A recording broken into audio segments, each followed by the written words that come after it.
Vous faites peut-être partie de ces très nombreuses personnes à avoir le coup de klaxon un petit peu facile au volant ou bien même à injurier les autres conducteurs sur la route. Aujourd'hui, des statistiques le confirment, 67% des automobilistes de la région sud admettent ces injures envers d'autres conducteurs. C'est ce que révèle un baromètre de la conduite responsable réalisé par Vinci Autoroute qui pointe du doigt ces nombreuses incivilités commises au volant sur notre territoire. Explication avec Tom Ferrara.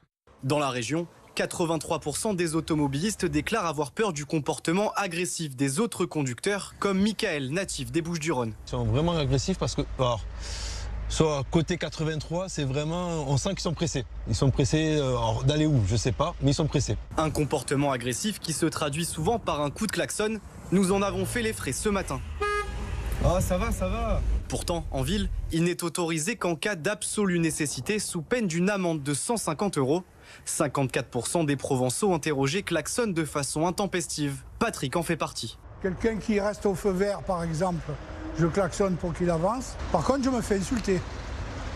Ça, c'est plus souvent. Insulter les automobilistes, c'est le quotidien de Franck. Mais il l'assure, ce n'est jamais de sa faute. Quand on est trop près, quand on se fait serrer, ou les gens qui sont au téléphone et qui sont en train de faire des SMS ou lire des SMS, c'est vrai que des fois, comme on est dans une bulle, on a l'impression qu'on ne nous entendra pas et autres. Mais oui, c'est le comportement de tout automobiliste. On extériorise par des mots qui ne sont pas beaux. Pour ce vacancier, venir dans le Var est souvent source de tension sur la route. J'aime pas quand une voiture vient me coller au cul, l'autoroute comme ça, et elle a la place pour doubler, mais du coup elle te colle et ça a tendance un peu à me chauffer, du coup à appuyer un peu sur l'accélérateur et à pas être un bon conducteur du coup. Des tensions qui se traduisent parfois par des cas plus extrêmes. Dans la région, 17% des automobilistes sont déjà descendus pour s'expliquer avec un autre conducteur.